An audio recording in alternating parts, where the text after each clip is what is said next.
Thank you very much. We've just heard earlier about West Africa's impressive sprint in growth, but as a resident East African, and any other East African will tell you, it's the marathon runners that show their endurance, poise, and resilience. So, Kennedy, I think this is a great segue into you after your endurance and poise over 25 years in development finance and in trade. It's a pleasure to have you. Um, Per your title, you've always looked at East Africa and Southern Africa. It's happy to welcome you back home from East Africa. This fireside chat, as Google mentioned, was to kind of set the scene for the further discussions we'll delve into on mobilizing private capital in the capital markets, as well as in infrastructure space. Um, the timing for this is perfect because at the AU summit last week, your new president unveiled NAFA, the new Africa financial architecture, with a clear message that Africa's problem is not ambition or plans, but their problem is the architecture of risk capital. So in this quick scene setter, we want to talk about how commercial banks and MDBs can work better together in trying to unlock this. So for my first question, in terms of unleashing this Africa capital from sources such as pension funds and sovereign wealth funds, having led both Eastern and Southern Africa, is Africa ready to finance itself? And we heard from Luvuyo earlier that we have the capital, but do we have the structures and the will to actually do it? Thank you. Thank you. Thank you very much, Standard Bank, for inviting me. I must confess that my bias has always been in sovereign financing. And the last couple of months, we had discussions with colleagues from Standard Bank and other financial institutions. And since that discussion, they became my good friends because I realized that they have a lot of money. The question has always been from the government side. The fiscus is constrained. And because the fiscus is constrained, how do we finance development? How do we bring in private capital without asking the government to provide the guarantee? And that's where we come in. So in those discussions, I realized that there's an appetite, the money is there to invest, but the ecosystem is so fragmented. The pipeline of projects are very poor. And we take responsibility as a development finance institution because we, for a long time, we've allowed this segmented approach, project by project approach in terms of financing. So what the African Development Bank now is trying to do, actually the meeting at the AU was the second meeting. The first meeting we had was with South African financial institutions, appreciating the depth of the South African capital market.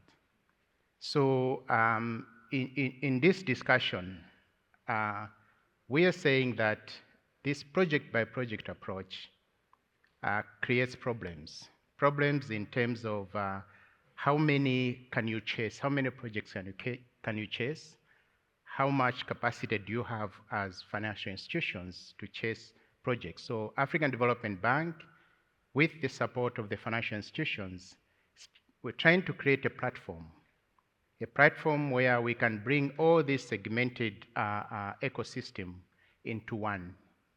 One is the development finance institutions, the complementarity. What would be our role? We fully understand that the financial institutions, even with the appetite they have, they can only enter the financing cycle at a certain stage. So why don't we come in as the development financial institutions to provide the first loss, to provide the preparation of projects so that we have bankable projects. So that's one aspect within that ecosystem.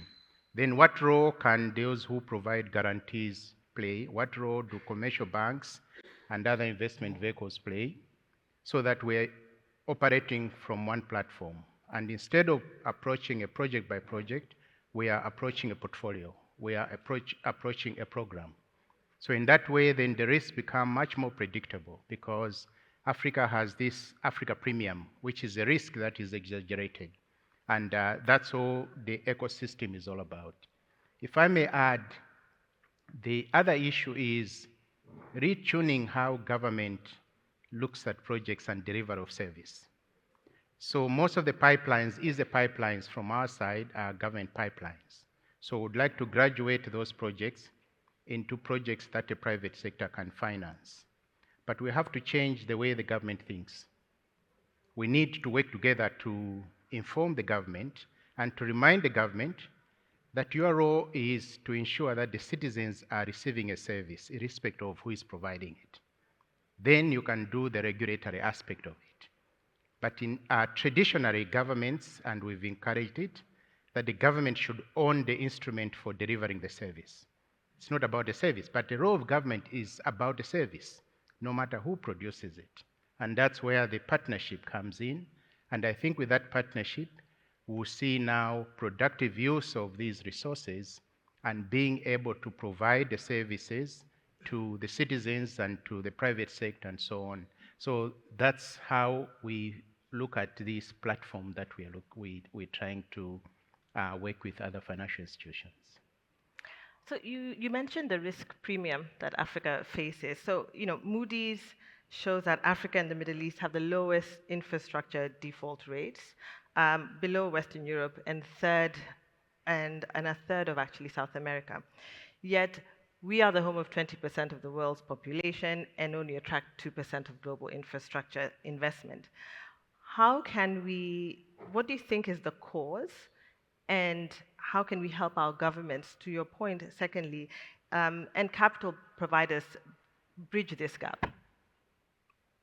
Yes, so this new financial architecture that the African Development Bank is leading, that would be based on dialogue with the financial institutions. We are cultivating information from yourselves because you have the experience. Then how do we work together to ensure that even on the risk side, the risk is not as exaggerated as it's being portrayed? One way of looking at it, and that's the reason why we started with South Africa, which is the largest market on the continent, is that if South Africa, which they've been doing, if South Africa is able to invest cross-border, it sends a positive signal to others. But now, as African Development Bank, how do we now address some of the challenges that the institutions, the perceptions, some of them are correct perceptions, some of them are exaggerated. The perception of governance, it's not exaggerated. And we have a responsibility as African Development Bank to work with the governments to ensure that there's predictability on the governance side. Issue of policy reversal. There is a perception that governments will reverse policies. That's why we are coming in and saying we can take the first loss. And that first loss gives upstream, we take the upstream risk. And once we take the upstream risk, then it becomes comfortable for others to enter. We know pension funds, they can only enter at a certain level. We know commercial banks, they'll enter at a certain level. Now, that whole ecosystem with a platform that has transparent governance under the stewardship of the African Development Bank in partnership with all the financial institutions, I think we can create that operating environment that will be attractive to utilizing Africa's capital. As you've heard earlier on, that we are the ones exporting capital to Europe and the US. So we have the capital. So now let's create that environment. And we can create that environment by safeguarding the monies that institutions have, because different institutions have got different sources of money. From the pension funds, they are looking for long tenure, but they are mindful of the mandate given by the pensioners. The commercial banks have short-term lending and so on. They are mindful of the mandate given to them. Now, how do we provide comfort? So that's where we are coming in as African Development Bank through this platform, the financial architecture, to smoothen the entry of institutions in financing. So if I was to, we have a selection of investors here, from credit insurance to asset managers to institutional. So I'll take the example of Kenya, because I can on the stage. If there was a transmission line that needed to be built, and you're looking at, financial institutions would technically I want a sovereign guarantee from the Ministry of Finance of Kenya. How would AFDB in these types of examples look to come in with this new type of structure to still mobilize capital and not maybe require such a guarantee from the government? Yeah, so it could be And why, sorry, should investors trust this? yeah, it could be a transmission line. It could be provision of water. I'm coming from Johannesburg, and you know what's happening. So transmission line is economically viable, and water is also economically viable. You have a captive consumer. Now, you have the money is available.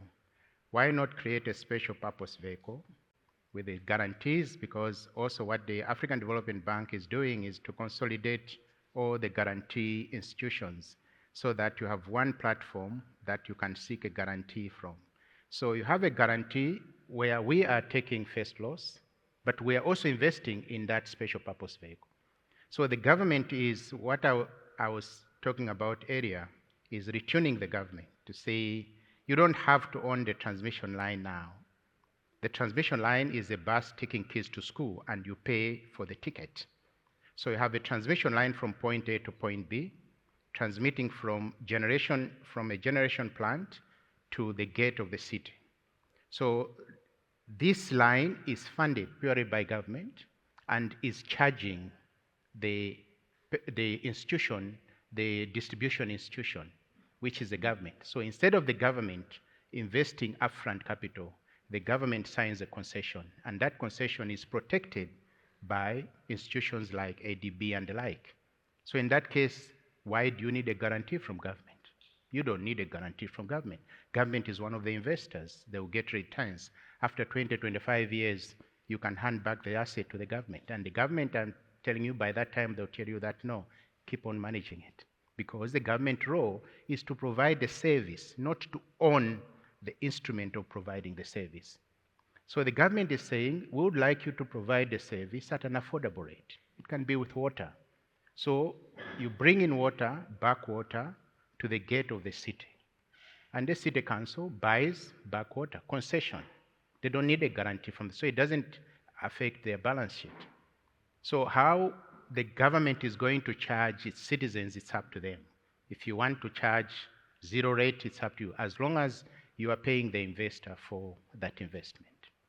So, as all our credit committees are quite obsessed with, is what happens when things go wrong, if they go wrong, in a case of a default, for example.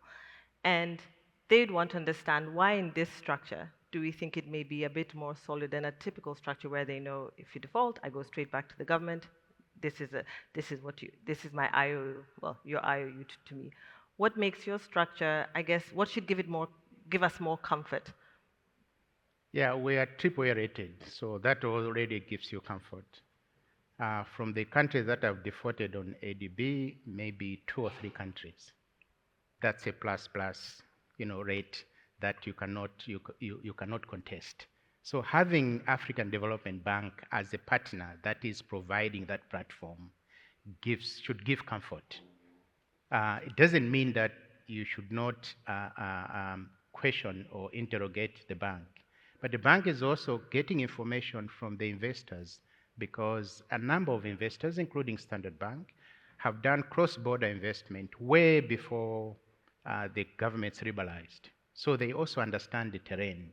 But what we are trying to do now is instead of chasing project by project, we can have a program, we can have a portfolio.